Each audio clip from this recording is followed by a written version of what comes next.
Buenas, soy el doctor Herbert Stern Díaz. Les doy la bienvenida a este espacio Vamos a ver, un podcast diseñado para hablar de salud visual, que es mi profesión, pero hablar de todos los temas de interés, todo lo humano tan importante y pertinente en este mundo en que vivimos. Hoy tengo mucha alegría en este episodio de que me acompaña un amigo de toda la vida, compañero del Colegio Calasanz, que recientemente celebramos 50 años de graduados. Es un arquitecto muy importante, una figura preferente en la ciudad colonial, y es el arquitecto Juan Mubarak Pérez. Juan, bienvenido a este espacio. Muchas gracias, Herbert. Un placer estar aquí, principalmente porque esa unión que tenemos desde hace años es algo que se extiende siempre, claro, en el tiempo y como en la vida, aunque no estemos viéndonos, siempre estamos unidos. Debo contar que cuando nosotros nos graduamos del colegio y entramos a la universidad, estudiábamos juntos. Los que estudiábamos medicina nos juntábamos con Juan, que estudiaba arquitectura, con David, que estudia ingeniería, y compartíamos amanecidas y espacios de estudio para soportar mejor aquellas largas jornadas de estudio. O sea que hasta por ahí van las cosas. Juan es un arquitecto muy importante, es doctor en arquitectura, y te voy a hacer una pregunta. ¿Son vivas las ciudades? ¿Están vivas las ciudades? ¿Cómo ve un arquitecto una ciudad? Mira, siempre el arquitecto que tiene esa sensibilidad dice que las ciudades son vivas, y efectivamente son vivas. La ciudad es un ente que evoluciona en el tiempo, y si no evoluciona en el tiempo y si no se transforma en el tiempo, entonces se paraliza. Son pocas las ciudades que se han paralizado y que mantiene esa dinámica socioeconómica importante que las mantiene vivas. Y siempre las ciudades tienen un corazón, y ese corazón siempre son los centros históricos de donde parte la ciudad, y desde ahí se extiende hacia cada etapa histórica de esa ciudad. O sea que Santo Domingo es una ciudad con el corazón más antiguo de América. Así mismo es. Qué bien. Así mismo es. Y claro, la dinámica social y económica es la que rige muchas veces esa. Cuando un arquitecto diseña o se planifica una ciudad, ¿se toma en cuenta lo visual? Ya nosotros como oftalmólogos, ¿verdad? ¿Qué tan importante es la visión frente a una ciudad? Fíjate, particularmente yo, lo primero que hago es estudiar como la topología del lugar. La topología del lugar son los puntos de vista, las fuerzas casi geográficas, topográficas, que inciden en el lugar o donde tú estás diseñando. Ya sea un proyecto pequeño, ya sea un proyecto grande, ya sea hasta un mismo lote, en un mismo lote. Sí. La topología, que es esa área de las matemáticas que analiza todo este tipo de fuerzas que rigen perceptualmente, que no se ven, pero sí se sienten, hacen la primacía en cualquier diseño que yo hago. Interesante ese concepto, porque lo hemos hablado varias veces con diversas personas, lo importante que es la percepción, aunque esa percepción viene de la visión, que no seamos conscientes de eso. Claro, o sea, esa percepción, sí. Así mismo es. Y eso tú lo estudias, porque a mí me sorprende cómo los arquitectos ven un espacio y son capaces de ver cómo va a ser, o sea, una cosa. Sí, el espacio, que es un concepto abstracto, ¿verdad? Es algo que te lleva a una vivencia y una dimensión diferente. Generalmente las características que constituyen o argumentan o construyen un espacio son múltiples. Tiene que ver con la dimensión, tiene que ver con el color, tiene que ver con la luz. La luz es el gran investigador del espacio.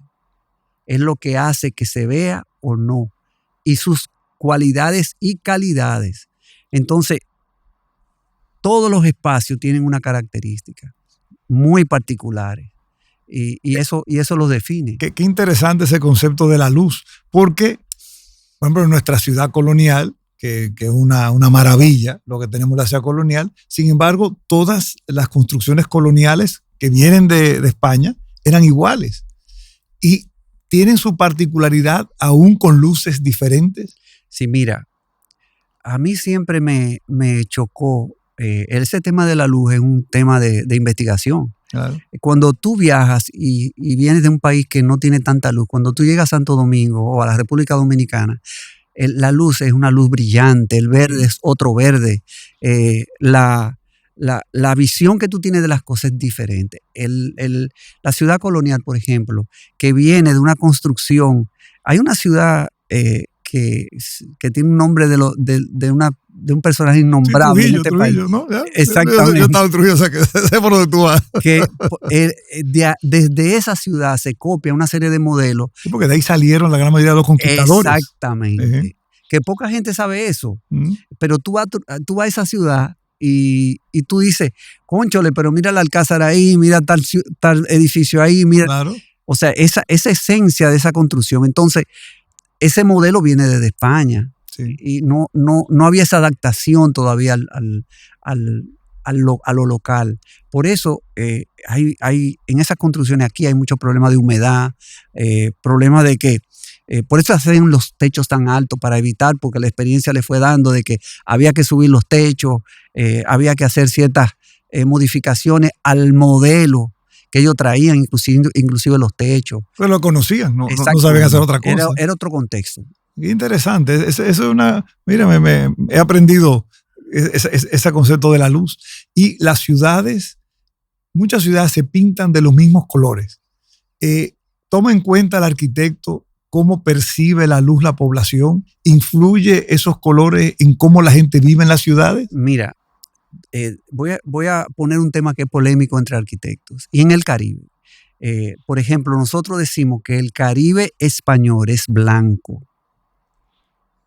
O sea, ciudad colonial inicialmente casi todos los colores eran blancos. Eran los colores de Andalucía, en España. Exactamente. Pero después se fueron modificando a medida que se fue mezclando la población, la cultura se fue mezclando. De hecho, en el Caribe, las otras ciudades, cuando tú vas a Curazao, cuando vas a Santa Lucía, tienen un desenfado mucho mayor con los colores. Entonces, juegan más con los colores. Sí. En el campo, igual también. En los campos de nosotros hay un desenfado mucho más atrevido que lo que hay en la ciudad con los colores. Entonces, cada ciudad tiene que viene con la cultura, que viene con su idiosincrasia inclusive, y con su contexto principalmente. ¿Sabes que Santo Domingo, ciudad colonial, se entiende que es una ciudad blanca. Pero investigaciones y análisis que se han hecho, se obtienen otros colores, que por ejemplo son colores, en mi oficina yo tengo un color que me encanta, que es un rojo casi vermellón, que es antiguo, que se estudió y se sacó una fórmula, entonces yo quise probarlo. ¿Ah? Y es un rojo en Santo Domingo es como raro. Chocante. Sí, exactamente. Pero existió. Te comentaba que Goethe hablaba de la psicología de los colores, o sea que realmente los colores influyen en el ánimo o tu personalidad hace que tú tengas o no un color. Así es. Y en arquitectura eso afecta muchísimo. El volumen lo acerca o lo aleja dependiendo de cómo se trabaja el color y la luz, porque son aliados en ese aspecto. A nosotros nos pasa, a los oftalmólogos, que a nosotros no nos interesa que un área esté muy iluminada, porque a nosotros no nos interesa que la pupila se ponga muy pequeña por mucha luz.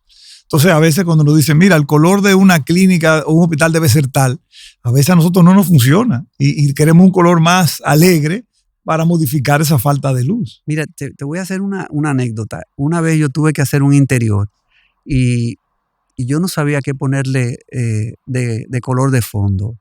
Y era una tienda que tenía cosas deportivas. Y yo un día viendo la montaña y viendo los colores de la montaña, sucede que la montaña en el fondo son morados. Tiene un violeta, pero un violeta como azuloso. Y con fotos y mezclas, Sí. para que tú veas o sea, de cualquier elemento de la naturaleza o no, tú sacas un color. Y eso fue un éxito.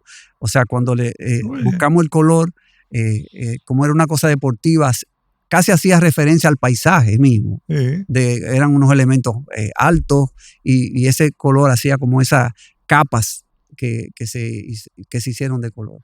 Qué interesante. Bueno, el objetivo de este podcast, ustedes ven, es conversar con amigos.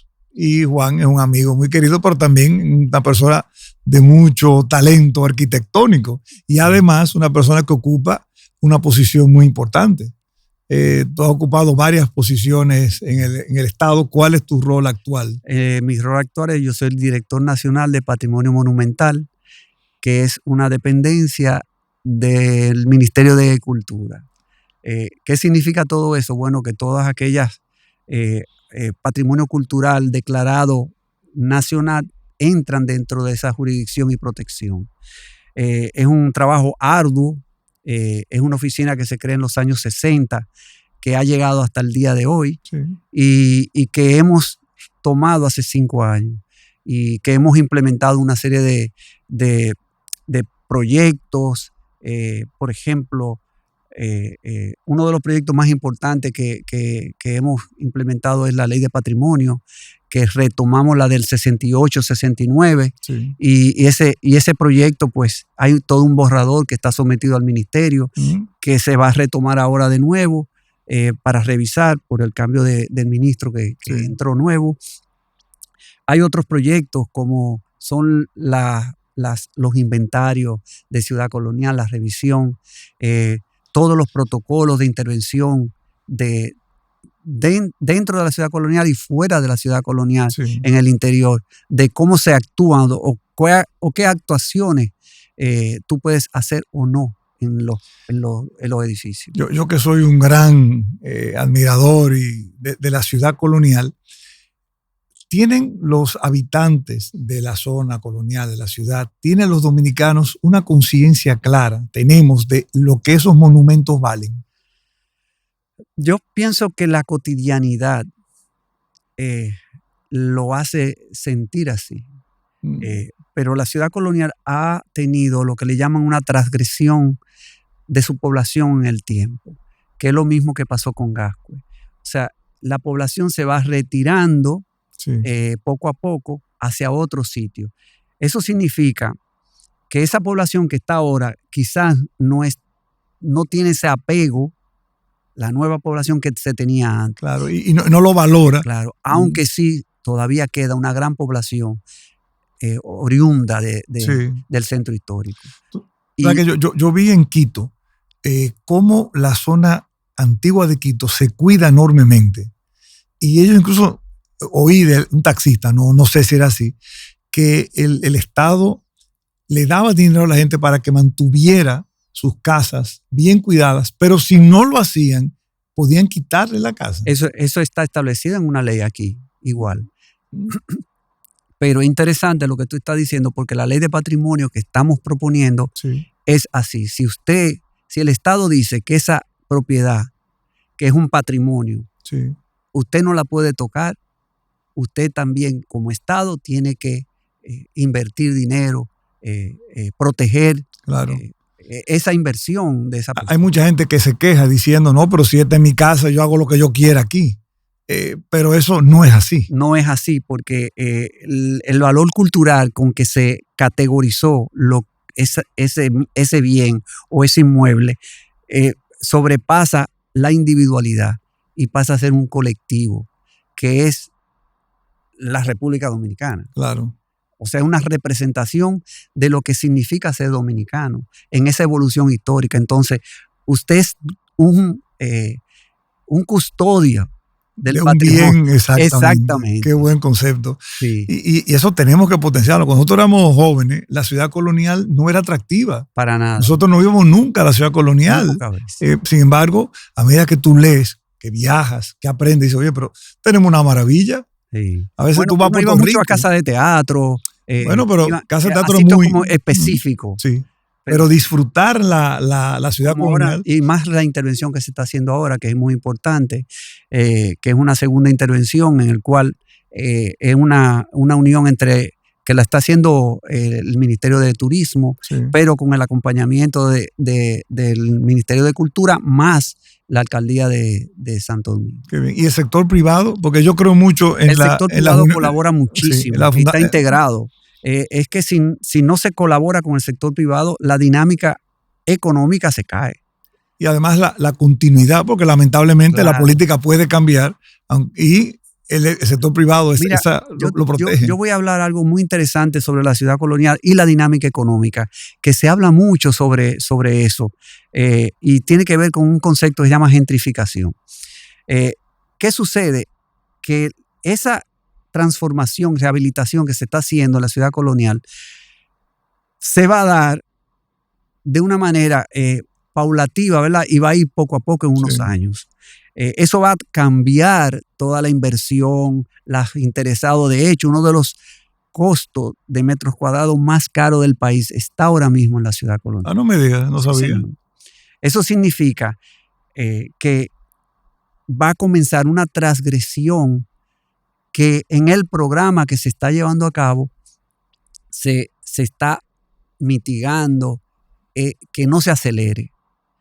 Porque el problema de la gentrificación es la aceleración de esa transformación económica, porque saca de manera repentina el genuino, el agente que vive y que participa como ciudadano en el sitio, que es el que le trae la cultura, la historia. La vida.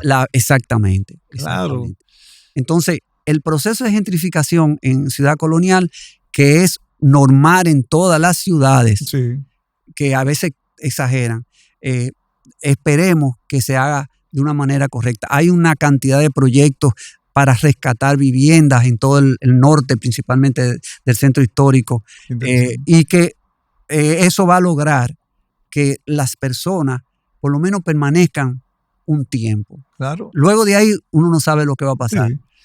Pero sería interesante crear, darle oportunidad. Por ejemplo, una vez hablando con Kim Sánchez, hablábamos de la posibilidad de hacer una especie de tour médico de la ciudad colonial, ir a donde estaban los hospitales, sí, el hospital de San Lázaro, porque Santo Domingo tuvo en el siglo XVII 3 hospitales y 2 universidades, que no tenía ninguna otra ciudad de América. Entonces, exactamente, el consultorio doctor fulano estaba aquí. O sea, darle... Cada ciudad tiene muchas versiones. Los centros históricos son como capas que tienen muchísimas versiones. Sí. Inclusive en la mañana en el centro histórico no es lo mismo que a mediodía, ni en la tarde, ni en la noche, ni tarde en la noche. Ni de madrugada. Porque en la madrugada se abren puertas que permanecen cerradas durante el día. Sí.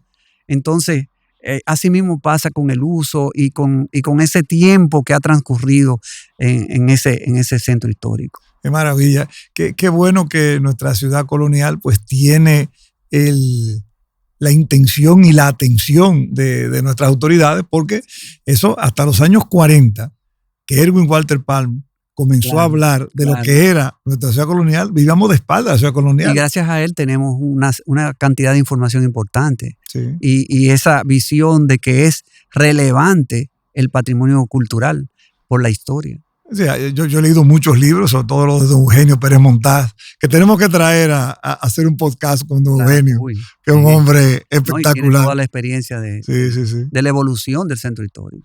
Juan, aparte de tu actividad en el aspecto de gobierno, de funciones, a nivel privado, ¿tú ejerces como arquitecto o ya te has dedicado solamente? Bueno, la parte privada pues está en pausa. ¿No te da el tiempo? No hay mucho tiempo. Sí participo de una manera muy, vamos a decir, de colaboración con el Ministerio de Turismo. En la parte de planes y proyectos, que también eso me consume mucho. Claro. Mi especialidad fundamental es urbanismo y planificación. O sea que yo de ese lado pues nutro de esa colaboración. Una pregunta obligada. ¿Cómo está la arquitectura dominicana comparada con el resto del continente o de nuestra zona? Una gran pregunta y también un reto esa pregunta, porque la opinión que te voy a dar es una opinión muy personal. ¿Sí? Para mí la arquitectura está en crisis en todos los sitios. Yo en las últimas clases que doy, que son generalmente a maestría, sí, digo que la arquitectura se va a parecer más a una estación espacial, a una nave espacial, y no lo digo por la forma, lo digo por los materiales, por la sensibilidad que hay que tener en el futuro. ¿Por qué? Porque lo que se está haciendo de arquitectura pues va tan lento hacia una propuesta de qué debe de ser la arquitectura en el futuro, que tú dices, bueno, hay problemas por una serie de un tema de sostenibilidad, de costo. La arquitectura en nuestro país pues sigue los mismos principios de hace 20, 30, 40 años. O sea, aquí no se ha cambiado mucho esa visión de tratar de hacer una arquitectura innovadora. Son muy pocos los casos que tú dices, wow, los hay, pero son muy pocos. Tú sabes que en mi opinión pasa con medicina también. Creo que nuestros estudiantes no reciben la cantidad de información cultural o humana que va a permitir hacer esos cambios. Yo creo que seguimos pensando que la sociedad no ha cambiado en 20 años y sí, todo está cambiando. Y el profesional de cualquier área debe estar preparado. Y está cambiando continuamente. O sea que es un reto todos los días. Claro. Y lo de la arquitectura y por ejemplo, las escuelas de arquitectura se tienden más a ser una prolongación de un poco de lo que se está haciendo.